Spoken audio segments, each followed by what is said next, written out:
and welcome. Could PulseChain be the altcoin pick of the season? Yes, friends, the answer is yes.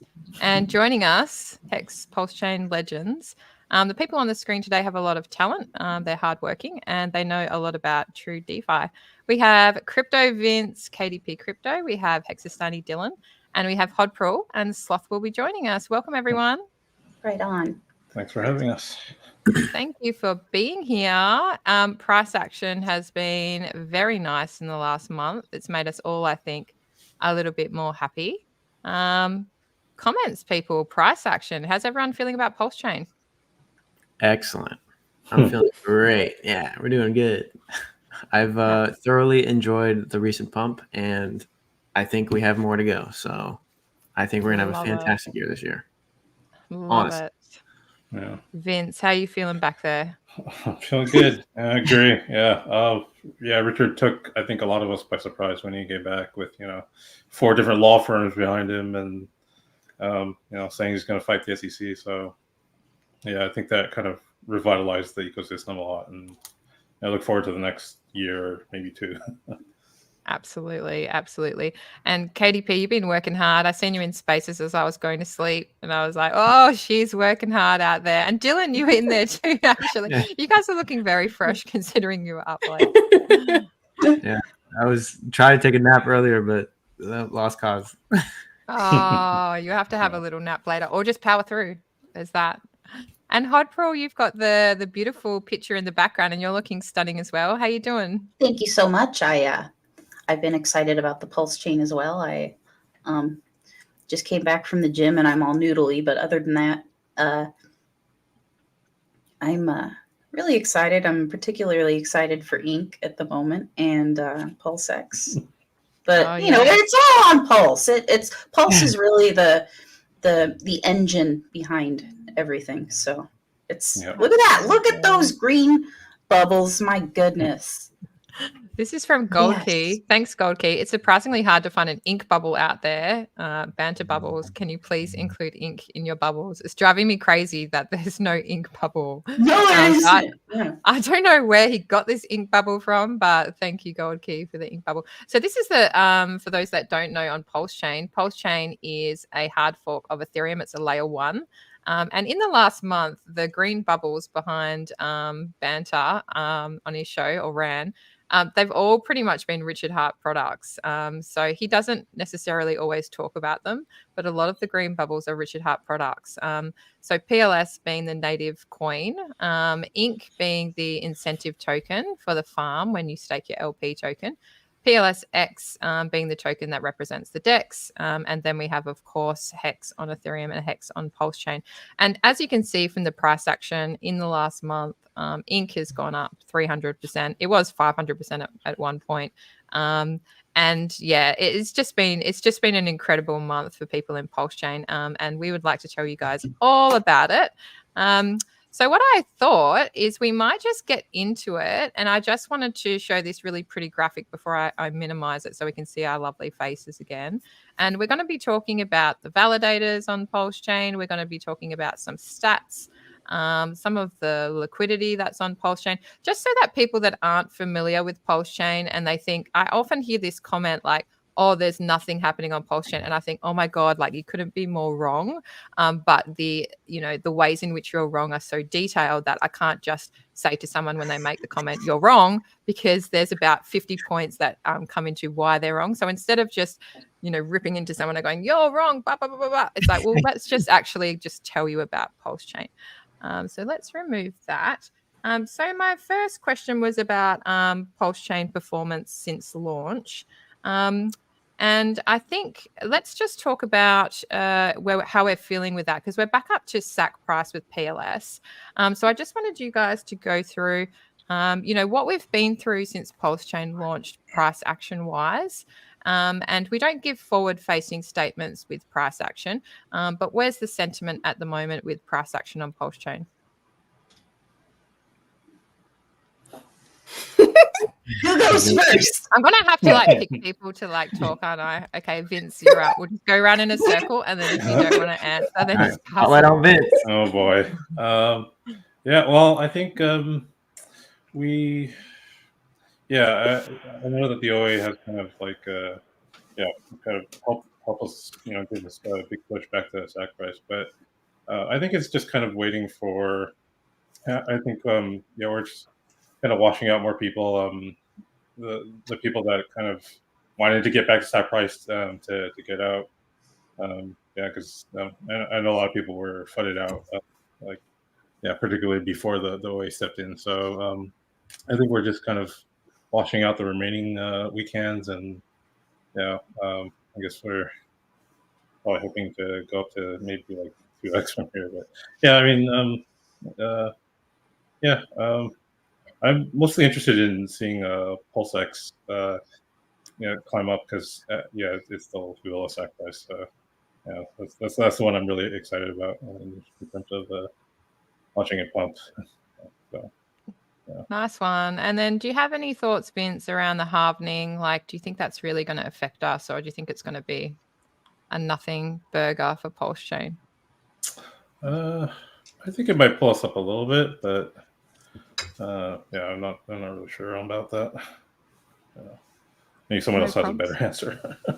Yeah, no, that's all good. But are there any sort of like moments that are coming up? Like, do you feel like the SEC is going to affect our price performance, or do you feel like that doesn't make a difference for PulseChain? I think it might not make that much of a difference. I think on January 30th or something, the next I guess the hearing is going to happen. So. But I mean, I think that the people that might have dumped, if we get like bad or nothing burger news, probably already got out. So yeah, I don't see much downside potential from that anymore. So what we might do, guys, is just talk through things as they kind of come up. So let's go through the SEC case quickly. I know that the scheduling has changed slightly since Richard announced his team, which sound very impressive and expensive. And I think the best place to get a bit more information is that Corey Costa stream that he did with the lawyer. I apologize to the lawyer. I can't remember his handle. But that was a really... Nuclear Herbs? Yeah, that was such a good stream. And it just gave this like really eloquent kind of overview over sort of what happens next. So Katie, I'm interested in your thoughts on the SEC case, whether you think it affects PulseChain or not.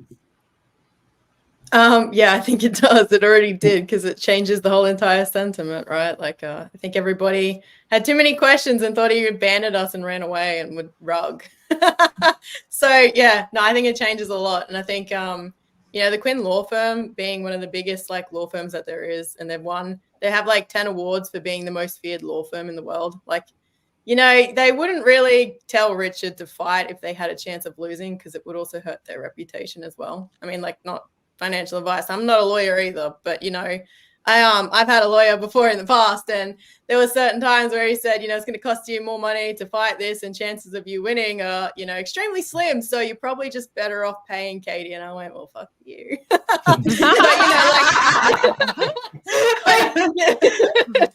If you don't have a cheap lawyer, they tell you those things. It's like you're gonna, so if they didn't think he had a chance of winning, they would have like urged him to settle and helped him with the settlement versus putting together an entire case to fight the SEC. I think like the public displays though is just like the SEC and Richard just both antagonizing each other. I think it's really not wise. People read too much into it. Like the SEC didn't have to respond; they chose to. It's just like a dick swinging contest right now between them. Like they don't have to put anything else public from this point forwards. If they do, it's just but I think overall it changes a huge sentiment shift in the community. Yeah, thanks, Katie. And obviously the SEC dropped our price chart by 40 or 50%. And I'll never forget that. We were on a trajectory of power and world dominance from the get-go. The price action doubled within I think it was 2 weeks. And it was just, everything had lined up. The stars had aligned. And they just sort of come in here like in those movies, the bad guys. Yeah, with Captain Hook or whoever, and he's on his like little ship with his little friends. That's the SEC. Anyway, Dylan, what are your thoughts? SEC case, do you think it will affect price action this cycle? I think now that Richard, okay, so first I think when we launched, we were overvalued, right? I think Pulse was overvalued when we launched, and the price went down because of that. And Richard ghosted, and he did a really strong head fake for a while, right? And it shook a lot of people out, rightfully so, right? Even some really staunch supporters of the chain, got washed out, right? And then we had the SEC news, and then the value dropped in half overnight, basically, right? And now that we're fighting with the horns out, and Richard's going at it full force, I think we're undervalued, right? I think now this SEC case is not going to happen overnight. It's not going to take a quick snap of the fingers and it goes away. I think what will happen is we'll properly have a nice price discovery moment this year. And, we can just keep kicking that can down the road and then deal with it when it finally comes to fruition, whether it's a win or a loss. We can deal with that in the bear market of next cycle, right? I don't think it's going to happen anytime soon, right? And we can have a great cycle this go around, and we'll all be singing Kumbaya, and then maybe we get some really cool FUD for the bear, I guess. But I think we're fine. I'm excited for the year. I think the SEC case, I don't even pay attention to it anymore because it's just why should we care? There is no reason to. Richard's fighting. Okay. All right. He's fighting. All right. Good. The can is going to be kicked multiple times, right? It's not going to get settled right away. So that's my thought. Yeah. Good banter. Hodpril. So, and a funny thing coming up that a lot of people don't bring up is, at least in the US, it's tax season pretty soon here. So if there is any sort of little slump, that might be because capital gains here is calculated differently. There's short-term and long-term capital gains. And, if you can, I think we launched in May, right? I forgot what exact day it was, the 13th or something like that. 13th. So, yeah. So if you don't dump until after May, it's potentially long-term capital gains. But anyone who did anything and anyone who pays their taxes, not everybody does, all right, will have to account for some of that, whether it's coming out of fiat or the crypto or whatnot. So that's something to think about with the halvening as well, because I think the halvening will be bullish, but I think most of the time, whenever something's bullish, there might be a little bit of a tax dip.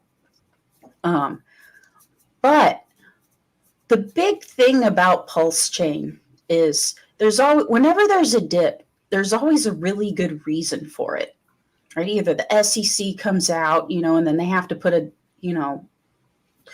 lawyers or maybe you're giving advice to use different wording on a site or to shut down different things, even if it's just to be overprotected, right?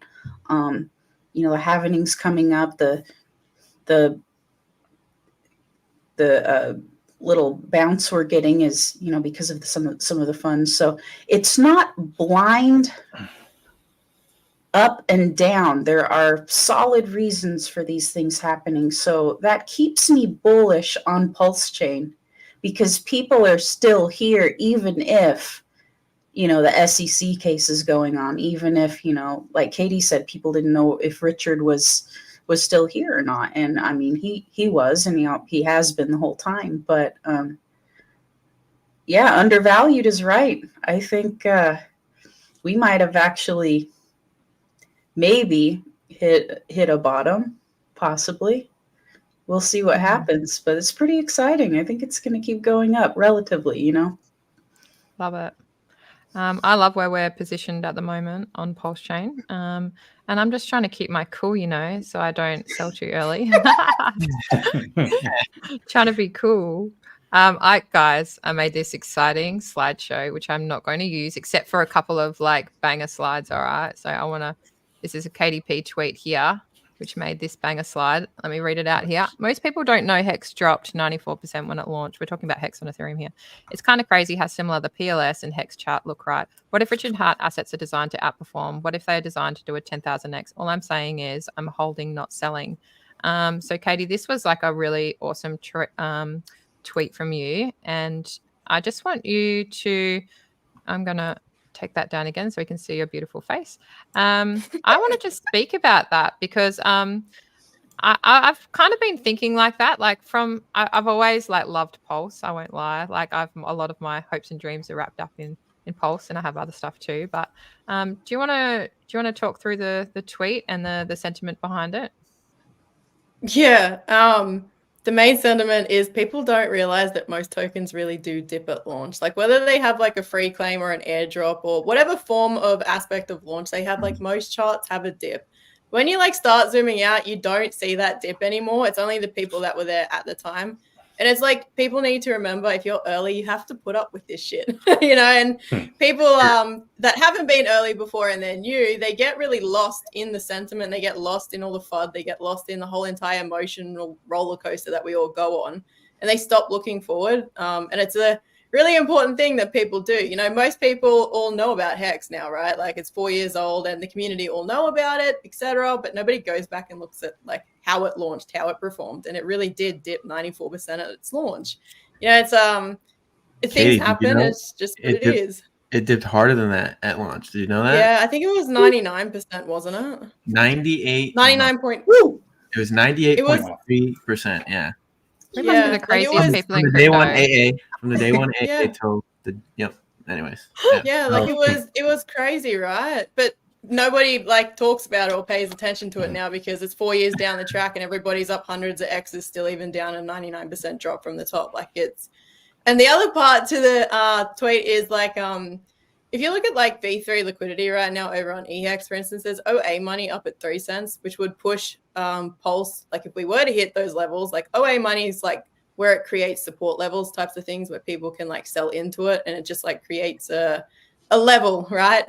And if we did go over there with EHEX's price, then Pulse goes back up to all-time highs and PulseX hits sack rate. And it's the chart where we're sitting at where we had that initial pump and then we went a little bit sideways, and then there's the ability to go back up and meet a new level. And the chart shows you that once we get there, you start to consolidate and move sideways. So same thing that Hex did too. Like we're going to do it as well. So everybody's like waiting for the halvening.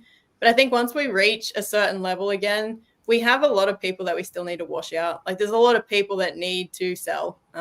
It's just how it is. You know, some people are even vocal about the fact that they need to sell and exit their positions, or people like Hodpril that are putting great points forward, you know, about taxes and things. Like there is people. Oh, you're going to see a little bit of a wash because of that. Yeah. So, you know, if we move up and we consolidate for a little bit, people just need to be okay with that too. And I think looking back at the Hex chart gives people like a visual. It's okay to move sideways for a couple of months if we go, you know, make a new all-time high or retest all-time highs and find support there. Nice. Thanks, Katie. That's gold. Love it. Vince, I know you're a validator, and I have prepared this globe here. Actually, gopulse.com. Yes, I am. Gopulse.com, shout out. They've got some cool stats. Their portfolio tracker is on point. And they got some, just cool info about PulseChain. So what you can see on the screen there is 52,000 validators. How many nodes do you think we have, people? There's there's 593 Oh no, Sloth is people. here. Sorry, I've got too many tabs, Sloth. There you are. You know why? I had too many things loaded up at the bottom and I couldn't see you. My apologies. Hi, Sloth. Welcome. Yes. Too many things at the bottom. I'm so sorry, Sloth. I had a feeling because when the globe came up, I thought to myself, get rid of that globe. We're just talking about validators on PulseChain and gopulse.com. No worries. And Vince glad to be here. Good to see you, man. And I love the Sloth NFT, by the way. Thanks. May I just say that it. I got one with a lab coat and a bit of dentistry in the background, and I'm so thrilled about it. Those are great ones. I'm like, I have this sloth that will rule them all. But then you made that tweet and you're like, this is the best sloth of all time, and you didn't put my sloth there. Oh yeah, I think I made a mistake. I didn't explain, sir. I think you should revise. You're a dentist. So the best sloth of all time is a dentist. That was the sloth I held back in my wallet that I'm really trying to sell right now. Just all the right. OG sloth. Yeah. OG slot. I love that collection, Well, man. Class, I'm gonna steal maybe your one day in the artist. future, maybe one day in the future, that Dennis sloth you have will get you a free filling. We'll see. Oh, you know Ooh. what? I actually need some work done because I love Diet Yeah. Coke too much. We'll talk about that later. David James is helping me Oh. with my bad habits. So Crypto Vince is a validator, and we saw that there were 52,000 validators. But how many nodes are there? There's about 598 people running them. I Yeah, tapped into the okay, API. cool. Oh, Thank nice. you. That's what I was Cool. after. Thank you. Great answer. Yeah, sweet as. Vince, tell us about life as a validator for PulseChain.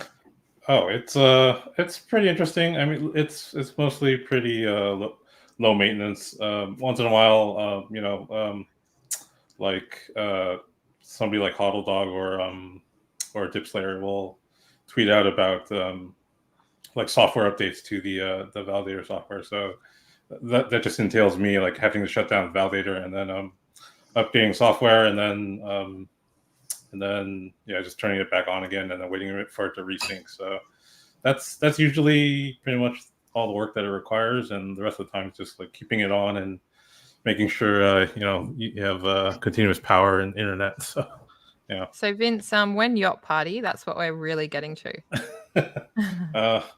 Validator yacht party. Did you get some mad gains initially? Like were the gains initially like pretty solid and then they kind of slowed down, or they've always been like? Yeah, like when the validator count was like under 10,000, the APR was like 35-40%ish. So yeah, that was pretty good back then. Nice. Yeah. Oh, I love it. Well, thank you for being a validator and supporting the Yeah. network. We appreciate your Of course. service. Yeah. I wanted to talk about the Nakamoto coefficient. That sounds super boring, doesn't it, guys? But I'm going to rip through it in like 1 minute. So essentially, it's like how decentralized you are. Like it's one way of quantifying it. And a lot of websites out there have false data. So don't believe what you read. But all it means is like how many nodes or validators, how many people represent more than 33% of the validators that are securing your network. So for Ethereum, for example, like 40% of the nodes in Ethereum are owned by 2 people. And on PulseChain, there are 6 people that have more than 33% of all the nodes or validators securing the network. So the fact that there's more people in PulseChain it makes us more decentralized, basically, because the likelihood of those 6 people colluding together and affecting consensus is a lot less than 2 people. So PulseChain is real DeFi. We actually are decentralized. We can run the bridge and we can run the DEX on our own computer. So I just wanted to give that a plug for PulseChain. Hodpril, what are your thoughts around how decentralized PulseChain is? Because I know it gets thrown around from Bitcoiners, and I'm always like, no, we actually hold our own keys. Like we actually are decentralized as a community. I know a lot of people don't actually know what that means, and they're afraid to ask. And you should not be afraid to ask somebody that, right? Because if they call you an idiot, then they're fudding their own bags if they hold anything decentralized, and they're the idiot if they're not explaining it to you and you don't understand. And it's more than just keeping off of centralized exchanges. And I'm not anti-centralized exchange either. I think they have their own purpose, but even the IPFS links are throwing people for a loop for a while. Obviously, we're still pumping and it's fine. But knowing what a liquidity pool is, the whole Uniswap, how that works, where people get their money from, what volume is, how deep pools can be, the price of a token versus, even the market cap or the price compared to, how much liquidity is in something that's something that isn't necessarily, what's the word I'm looking for? Obvious, right? Or people don't know that until they've been around and seen it. So I think that people shouldn't be afraid to ask about DeFi if they don't understand, or if there's something about it they don't understand, and nobody should ever be a jerk if they have to explain it. And I think it's more on the side of people asking that are afraid of looking dumb if they don't know. If they're like, oh, DeFi, I'm not on Coinbase or Binance or whatever. Like that's not the end of it. There's more to it. So don't be afraid to ask. Don't be afraid to, or too discouraged to go look it up. There's a lot of misinformation with DeFi. Absolutely. And I want to jump into liquidity on PulseChain now. I might bring up this DeFi llama, and then I'll try not to bring up any more tabs because the whole tab thing gets a bit, same after a while. But so DeFi llama, you can see here, so $404 million total volume locked on PulseChain. Total value locked. And I can see on my screen, you might find it a bit difficult to see there, but PulseX has the most total value locked at 234 million, followed by Liquid Loans, 123 million. Fux has got 32 million, Phiat Protocol, 6 million, 9-inch, 6.3 million, and then it goes on and on. Phame Protocol, 3.4 million. 9mm is not on here just yet, and that's a new one that we're going to talk about. But there's a lot of liquidity on PulseChain, and the way that Richard has paired things together is kind of interesting for people that don't know. So who wants to go through like the pairing of Richard Heart tokens? Like they're all bonded, right? Should we talk about the pairing for people at home that don't know? Sloth, do you want to go through a little bit of that? Don't know if Sloth can hear me. Is your audio all right? You are muted, sir. 2 secs. 1 sec. Can you hear me? Yes. I can hear you. Yeah. Okay, there we go. Yeah, so the liquidity bonding in the RH ecosystem is pretty much all thanks. Oh, you just muted again. Am I back? You're good. Yeah, you're back. Yeah. Okay, thank you. Oh, you're muted again. You have like a chair mute. You have a chair mute button. So every time you lean back, you mute. I don't know. Is your elbow on the keyboard or is it your chair mute? That's cool. You got a chair mute button, by the way. Wish I had one. Is it good now? Am I Yeah, live? it's good. Yeah, don't move. Okay. Don't lean back on that chair mute button. I'm gonna try. Hold on. Can you still hear me? Yeah. Okay. Yeah. So the liquidity bonding on all the RH tokens is basically thanks to the PulseX farms, right? So like there's incentive via the Ink token to bond them in liquidity. So the way the general farms that there are Pulse and PulseX. That's one of the biggest ones, mainly because that has like the lowest APR and there's like a ton of TVL in there. There are what I like to call extractable value pools. So that's Pulse relative to stablecoins, Ethereum, and Bitcoin. And then there are Ink farms as well. And I think there's also a Hex Pulse one too. And then there are also Ink farms with PulseX and Ink and Pulse and Ink. So the incentive of getting paid Ink out every single block is motivating people to put their coins into a liquidity pool together so that all of the tokens are bonded in liquidity and all of them have a route to exit liquidity via the stables, ETH, and Bitcoin. And so what that means is that the coins will move together in price because they are priced relative to each other via the ratios of the automated market maker, as well as routing. So, if you're trying to sell PulseX for stablecoins, there's no PulseX to stablecoin liquidity pool that's like sufficiently deep. And so it's going to get routed through the PulseX Pulse pool. And so what happens is the PulseX goes into the pool. The Pulse gets removed from that pool and then put into the stablecoin pool, and then you get stablecoins. So then by selling PulseX, you're also selling Pulse because it's being moved from pool to pool. And then you're getting your exit liquidity. And it's not really selling in the sense of like there's not an increased number of PulseChain tokens on the market. Like it's just kind of an accounting thing that's going on. But like the ratio of Pulse relative to the extractable liquidity tokens has gone down. Therefore, by selling PulseX, you're selling Pulse down. And then the opposite is also true. If you're buying PulseX with like DAI, you'll put the DAI into the Pulse DAI pool, you'll get Pulse, and then you'll put it into the PulseX Pulse pool, and then you'll get PulseX out. So Pulse pumps relative to stables. PulseX pumps relative to Pulse, which just pumped at the same time. So that's kind of like how the inner workings, how it works under the hood a little bit with those tokens. Nice one, Sloth. So yeah, pretty much if you buy one of RH's tokens, you're doing okay. You're probably going to end up doing way more than okay at the end of the cycle. No expectations. And Ink just went on this like mad run. Like there was this this mad run on Ink when things started pumping, which was like, that was great to see. Katie, I want you, if it's okay, we might talk about whether PulseChain is inflationary or deflationary. Do you have any comments on that? Yeah, PulseChain's net deflationary. So we inflate to pay the validators and people that transact on the network. When they pay their base gas fee, that gets burnt.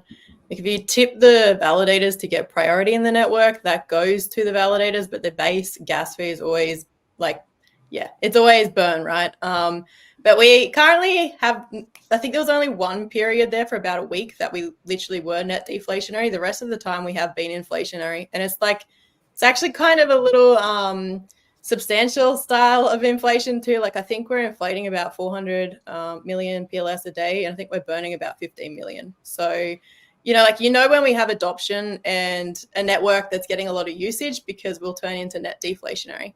The one thing that, because I track the inflation, I watch it regularly. The one thing that did get me, and I was wrong, I think some other people might have been as well, is the way that Richard did it is we are like 15% less inflationary than Ethereum. So like we have 75% of the inflation that ETH has. So we're technically supposed to be like more deflationary in an aspect. But once you added the 1.2 million X supply increase, we seem to inflate at a higher rate than Ethereum. So like we need more volume on chain than Ethereum does right now, like to be more deflationary. So I don't know where the math broke there, and I honestly can't be bothered to work it out either. But yeah, we are more inflationary than ETH. But I mean, it's not bad either. Yeah, and we're only, I think, I don't know how many years ETH is, but we only launched since, I think we're only 8 months old. And I think Richard compensated with the numbers, Katie, with the fees. So he's slightly burnt more pulse per transaction to compensate for the ETH. But given that we're not doing nearly as much, but the volume as well. Yeah, but if you just do like the math comparison too, like minus the 15% extra inflation and then plus the base gas fee that he had to raise as well, we're just a bit more inflationary than ETH, but it's not bad. Like, the second we have more transactional volume, it flips straight over to net deflationary. But we are that narrative can't really be pushed out anymore in the community that we're more deflationary than Ethereum, because we're not.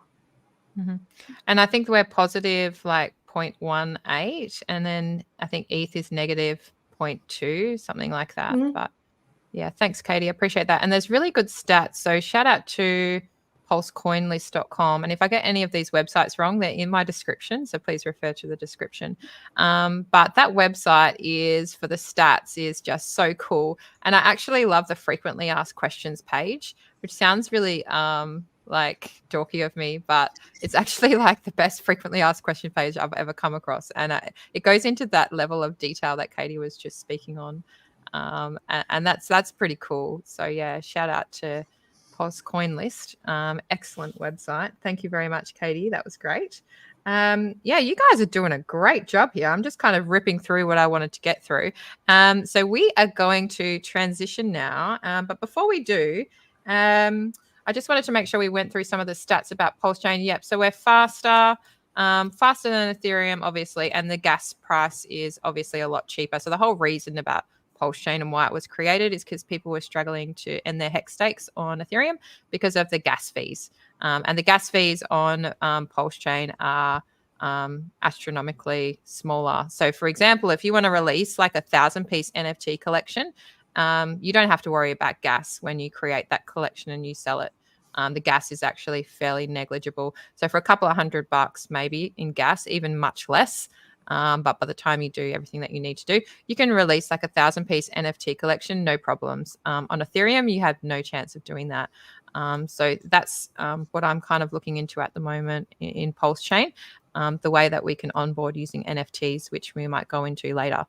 So right now, I want to hand it over to Dylan. And we are...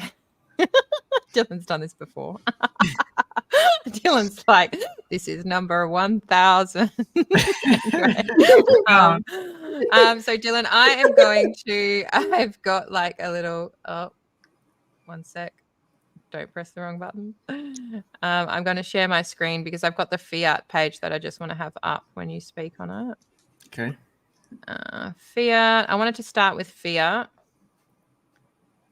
share? Because when people say, oh, there's nothing that's built on PulseChain, and I always think, oh, you're so wrong, and then I just can't be bothered. So this is just like one of those stepping stones, actually a pretty major freaking stepping stone, was Phiat. So Dylan, can you tell us like what Phiat is and how come you've got $8 million market size there?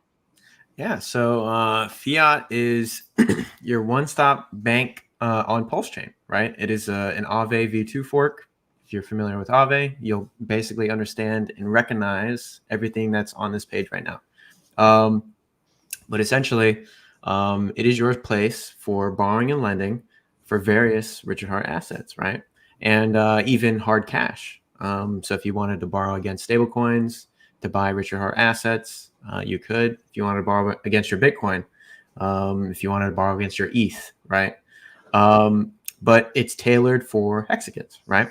As you saw, you have Pulse, PulseX, and Hex up there, meaning you can borrow in between, the various assets. So say you deposited Pulse, right? You could borrow PulseX. You could borrow stablecoins. You could borrow Hex, PulseX, stablecoins, and Bitcoin at the same time. Doesn't matter, right? All you need to take into account when you're using Phiat in terms of borrowing and lending is your LTV, or in our case, it's called the health factor, right? But generally speaking, it's the bank. You can own a portion of the bank via the Phiat token, right? You can stake it, and you can get the net interest margin, which is the APY that is between the borrower, so what the borrower is paying the depositor. There is a higher APY that the borrower pays, and then there's a lower APY that is getting paid to the lender. Okay, and in that middle, that spread is paid to the stakers of the Phiat token, right? So there's something there. I've personally used Phiat. I borrowed against my Hex, and I bought a new car. So I didn't have to sell my assets.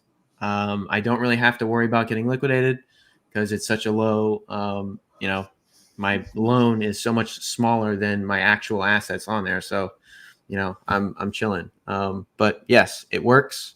I've tested it. I put my money where my mouth is. It's great, right? And you guys that have big bags, this is for you, right? When you need money or cash flow, or you need to operate some sort of business expense, or you need to buy that Lambo that you all want, consider depositing on Phiat and borrowing against it so you don't have to sell the price down and affect your whole bag, right? So love it. Yeah. Now I want Dylan, can you explain then what Phame.io is? And we've got total volume here. There's a lot of volume there, Dylan says.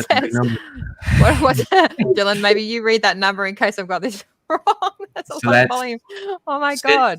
Yeah, so since we've launched in, I believe it was September, so a couple months, we've processed $396 million in volume on Phame.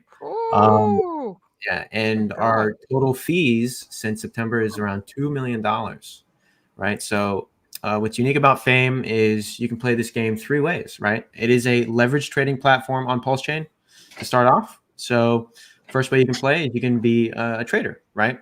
You can bet on the price of Pulse, PulseX, Hex, and even Bitcoin and Ethereum, whether they go up or down, right? You can take out leverage positions up to 50x if you're savvy enough. And you can bet on, price going up or down. And, your fees when you're opening these positions, when you have them open for a long time, you're paying hourly funding rates, you're paying open fees, you're paying closed fees. And you're paying those to the liquidity providers, which is the second way you can play the game on Phame. And you're basically betting against the liquidity providers when you're trading when you're leverage trading, right? So you're betting against the house, like any casino. And typically when these guys are trading, they usually lose, statistically speaking. Okay, but hexagons may be the exception to the rule because they win all the fucking time. All right, let me tell you, hexagons have brought home, I believe, the last number I was up to date, maybe about $1.3 million in profit that hexagons have won leverage trading since Phame is launched, which is pretty impressive, right? We've all been told leverage trading is terrible, which If you don't know what you're doing, don't do it. Okay. But do you offer your, you know, like a service for that, Dylan? Can people just pay you to do it for them? That's what I'm wondering. I ain't trading for nobody. Hell no. Yeah. The little office space. Yeah. No. Dylan's leverage hut. Yeah. So yeah, I don't need you coming to my house and Your house. Tap, tap, tap. Yeah. So, but yeah, the second way you can play the game is liquidity providing, right? And even though this is really interesting, even though the leverage traders have been winning, liquidity providers have actually net gained almost $400,000 in rewards because of the hourly funding rates, because of the open and close fees, just the net fees that have been accrued on the platform since inception, which is pretty impressive, right? So the traders are winning, and so are the liquidity providers. That's pretty cool, right?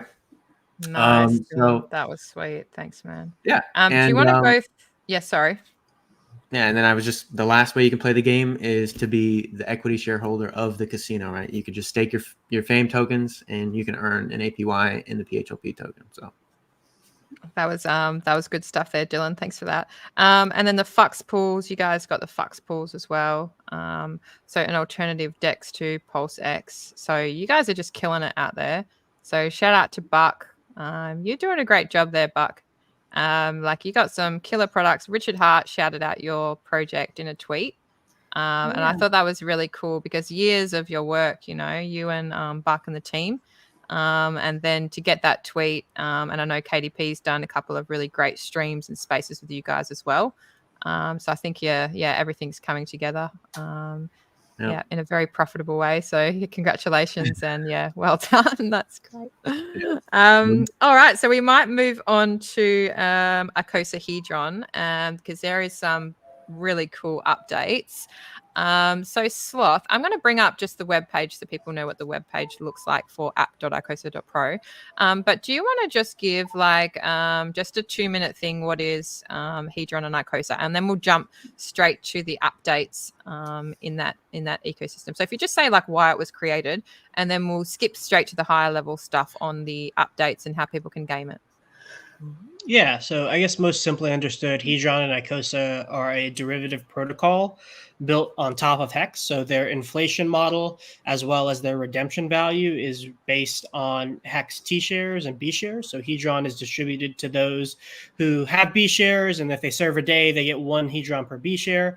And then Icosa is inflated via the burning of Hedron. So it's kind of like, if B shares are burnt because Hedron's value is derived from the B shares, then you get Icosa. And the whole point of this was kind of to introduce new tech to Hex, Hex stakes via the HSIs. So your Hex stakes are more liquid. You can transfer them between wallets. You can sell them on NFT marketplaces, or you could even sell them for Icosa if you wanted. And then Hedron is kind of I think a good way I've heard it described is if Hex is your savings account, then Hedron is your checking account, because you can mint Hedron over time while you've locked your savings up in Hex. So it adds more functionality, innovative tech, as well as a new avenue to get exposure to T-shares, whether it be through an abstracted value of holding the Hedron and Icosa tokens, or by getting cheap T-shares through the liquidation auctions by exchanging your Hedron for defaulted stakes.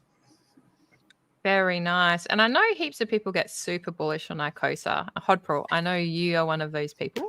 Hodpril, do you want to say just a little bit about, obviously not doxing yourself, but how people may use Icosa to boost their Richard Hart tokens? Well, it is a closed pool, the WhatsApp pool. There are NFTs that have a yield in Icosa. You can purchase them on NFT sites, but it is a closed pool. We'll see what happens with that in the update. What about Icosa staking, Hodpril? Are you a big fan of Icosa staking in the past, or? Oh yeah, I stake Icosa. Not to dox myself, but you can stake Icosa and you make what was the yield in that? It was Hedron and Icosa, right? For the Icosa stake. Yeah, that's right. Yep.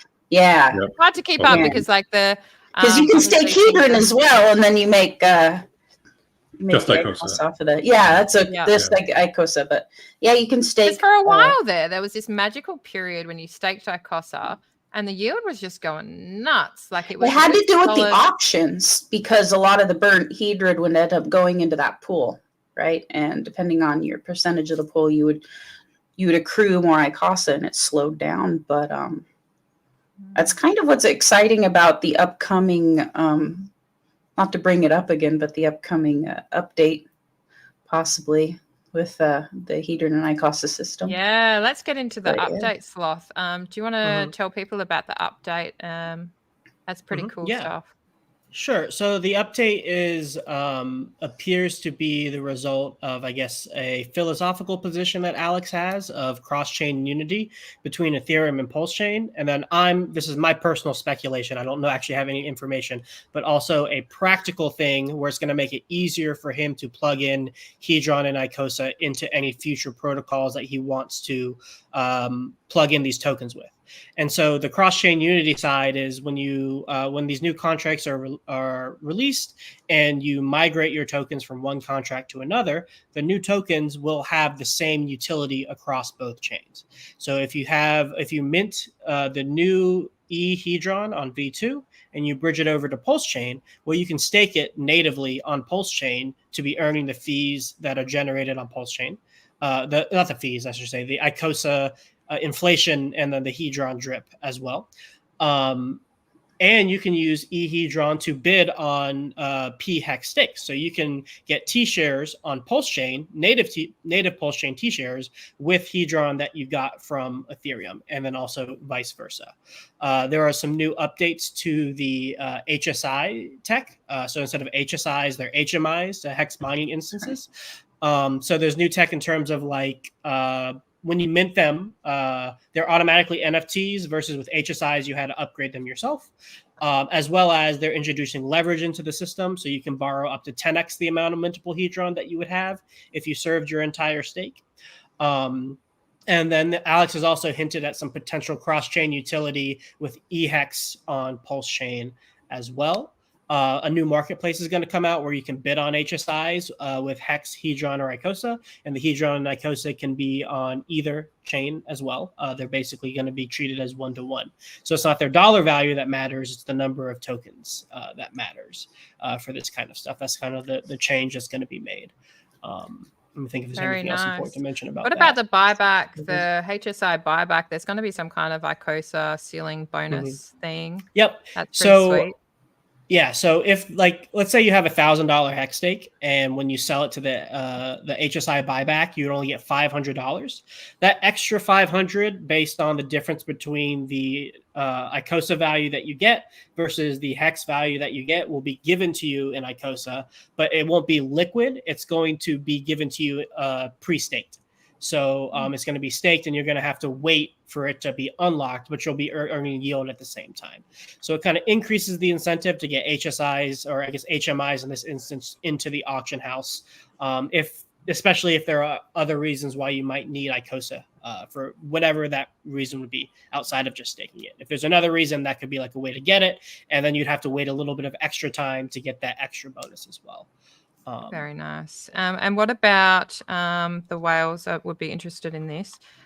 So for those that don't know, like based on how long on Ethereum you have sat through your hex stake, you would be able to mint Hedron. So a lot of the whales, hex Ethereum whales, basically using Hedron, minting the Hedron periodically as a sort of like to boost their income, or as a form of passive income. But when with the new model, what's the change? Is there going to be a change there? I think Alex alluded to there being a change with that.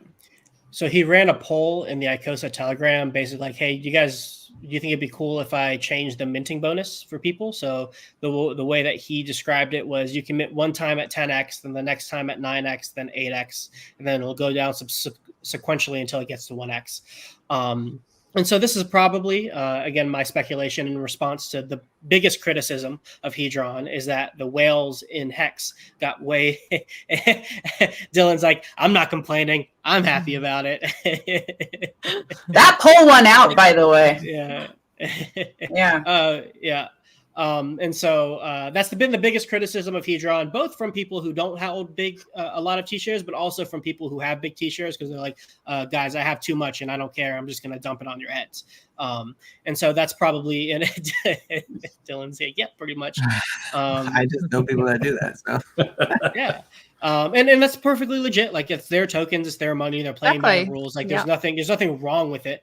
But from a price appreciation standpoint, like, yeah, if you're giving a bunch of inflation to people who don't care about your thing, that's sell pressure, and that's going to suppress the price.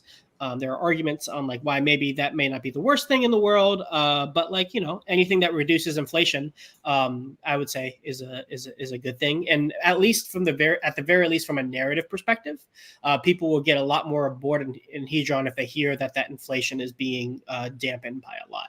It would make people a lot more comfortable getting in, because a big reason why I think Icosa has been outperforming Hedron in these last couple weeks to months has been because people are like, well, don't buy into Hedron because the Hex OGs are going to dump on you. Icosa is a more scarce token, so you probably want to get into that one. I've seen some of that narrative when people are discussing like, oh, should I buy Hedron or Icosa? Yeah, that's interesting. So what is the ultimate answer there, Sloth? Just to help me out there. P Icosa or P Hedron? If you're planning to migrate to V2, buy the cheaper one because you get more units, right? So more units equals more utility when V2 comes over, unless you're still wanting to play a speculative game based on the relative value of the Ethereum network versus the PulseChain network, which is a valid game to play. I just mean between P Hedron and between Hedron and Icosa, like where do you see the? Gotcha. So I actually made a Hedron buy. I'm a big Hedron guy. I don't think it's a secret. I have a couple videos on it. If you want to check them out.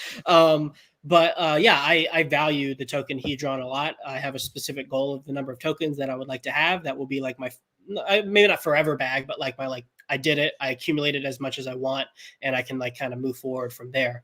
And the big thing that I like to use as framing for like why I think Hedron is fairly valuable is at least going forward for new stakes that are being made. It takes 180 T shares served for 15.2 years, the max 5555, to mint a billion Hedron.